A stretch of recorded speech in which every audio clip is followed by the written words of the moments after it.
Šárka Jelínek Dmytrková, moderuju tady dvě debaty, konkrétně k filmům Výjimečný stav a Rok vdovy. Přijela jsem na pozvání dvou bývalých studentů, nebo respektive absolventů Ústavu filmu a audiovizuální kultury, kteří celou tuhle akci dali do pohybu a jsou takovými spirituálními rodiči kyografů. Je potřeba vidět ten film, samozřejmě už během toho filmu přemýšlet nad nějakýma otázkama, který by bylo zajímavý položit.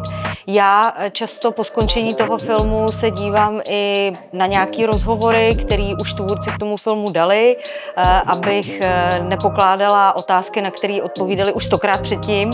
A snažím se přijít vlastně s takovýma otázkama, které jsou vlastně ne úplně složitý, ne úplně komplikovaný, ale zároveň, který ten film otevřou možná z trošku jiný perspektivy.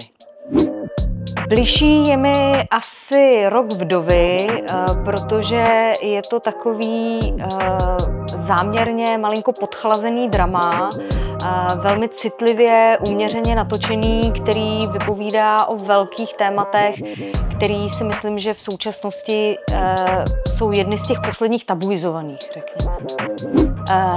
Myslím si, že suverénně nejlepším letošním českým filmem je dokument Kláry Tasovské Ještě nejsem, kým chci být, který i tady na Kyografu můžete vidět, a to v sobotu od 13 hodin. Moc se mi líbí ten vizuál.